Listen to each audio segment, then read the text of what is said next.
ఆయన hat trick MP, ఇప్పుడు sitting MP come కేంద్ర మంత్రి. పైగా తండ్రి వారసత్వంతో వచ్చిన అవకాశాన్ని నిలబెట్టుకుంటూ వరుసగా 3 సార్లు గెలిచి తనకంటూ ఓ గుర్తింపు తెచ్చుకున్నారు. అయితే మూడోసారి ఎంపీ అవడం, ఆ వెంటనే కేంద్ర మంత్రి పదవి దక్కడంతో ఆయన కాస్త బిజీ అయ్యారట. సొంత సెగ్మెంట్కు టైం కేటాయించడంలో ఎక్కడో తేడా కొడుతోందని ఇండికేషన్స్ అందాయట. ఇంకేముంది, ఆయన గేర్ మార్చాలన్న టాక్ వినిపిస్తోంది. అంచులకే ఎసురొస్తుందని అలర్ట్ అయ్యారా? ఇందుకు రూట్ మార్చిన ఆ నేత ఎవరు? ఆయన ఆందోళనకు కారణం ఏమై ఉంటుంది? కేంద్ర మంత్రి రామ్మోహన్ నాయుడు రూట్ మార్చారా? హస్తినటు సిక్కోలు చక్కర్లు కొట్టడానికి కారణం అదేనా?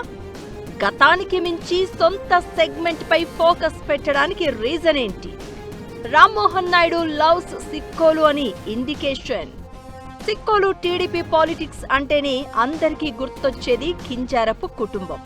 ఎర్రం నాయుడు మరణం తర్వాత అతి చిన్న వయసులోనే రాజకీయ అరంగేట్రం చేశారు ఆయన తనయుడు కింజారపు రామ్మోహన్ నాయుడు. వరుసగా 3 సార్లు 2014, 2019, 2024లో శ్రీకాకుళం ఎంపీగా గెలిచి హ్యాట్రిక్ సాధించారు. అయితే మూడోసారి గెలిచిన తర్వాత కేంద్ర విమానయాన శాఖ మంత్రిగా అవకాశం దక్కడంతో ఫుల్ బిజీ అయిపోయారట రామ్మోహన్ నాయుడు. జిల్లాలో కంటే ఢిల్లీలోనే ఎక్కువగా ఉండాల్సి వస్తూ ఉండడంతో ఇటు ప్రజలకు అటు క్యాడర్కు గతంలోలాగా అందుబాటులో ఉండట్లేదట. తమ నాయకుడు పట్టించుకోవడం లేదని, కేవలం ఏదో జిల్లా పర్యటనలకే పరిమితమైన ముఖ్యమైన కార్యక్రమాల్లో పాల్గొని వెళ్లిపోతున్నారు అంటూ క్యాడర్ తెగ ఫీల్ అయిపోయిందట. ఇక ప్రజా సదన్లో పెట్టే గ్రీవెన్స్ కార్యక్రమం కూడా జాతరలా మారిపోయింది అంటున్నారట. ఉదయం నుంచి క్యూ కట్టిన తమ వినతి పత్రాన్ని తీసుకునేందుకు సాయంత్రం అవుతుందంటూ సొంత పార్టీ నేతలే అసంతృప్తి వ్యక్తం చేస్తున్న పరిస్థితి. ఈ క్రమంలో గతంలో ఉన్నంత ఎమోషనల్ బాండింగ్ లేకుండా పోయిందని, క్యాడర్ లీడర్లు కేంద్ర మంత్రి రామ్మోహన్ నాయుడుకు మధ్య గ్యాప్ క్రియేట్ అయ్యే పరిస్థితి ఏర్పడిందని తెలుగు తమ్ముళ్లే చర్చించుకుంటున్నారు. ప్రజల్లో, కార్యకర్తల్లో తనపై వ్యతిరేక భావన ఏర్పడుతుందనుకున్నారో లేక క్యాడర్ మధ్యలో ఏముందో తెలిసిపోయిందో తెలియదు కానీ కేంద్ర మంత్రి ఒక్కసారిగా రూట్ మార్చేశారన్న ప్రచారం సాగుతుంది. జిల్లాకు వచ్చినప్పుడల్లా ఒక్కో నియోజకవర్గంలో 2 రోజులు పర్యటిస్తున్నారట.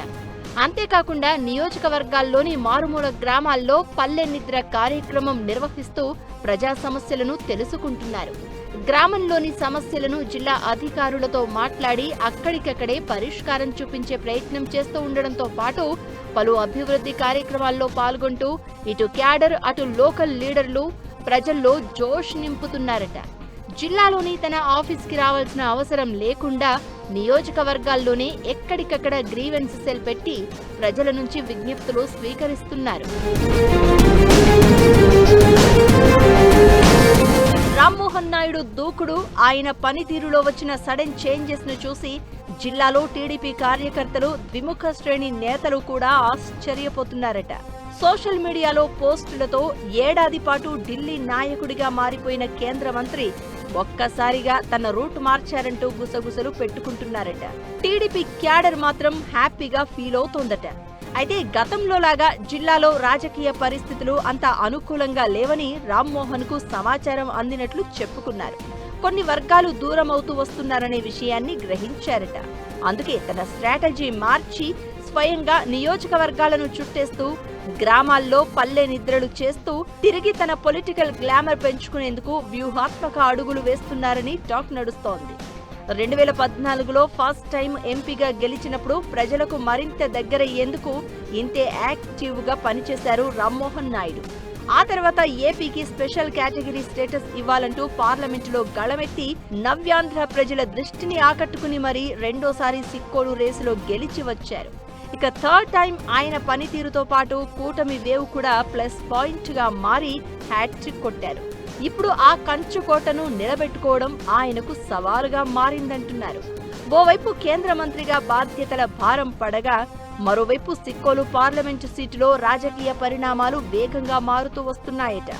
అందుకే రామ్మోహన్ నాయుడు అలర్ట్ అయి పల్లెలు, పట్టణాలను చుట్టేస్తున్నారని అంటున్నారు. అమరావతిలో ఉన్న, హైదరాబాద్ లో ఉన్న, కేంద్ర మంత్రిగా ఢిల్లీలో బిజీగా ఉన్నా రామ్మోహన్ నాయుడు లవ్స్ సిక్కోలు అంటూ ఇండికేషన్స్ పంపిస్తున్నారట.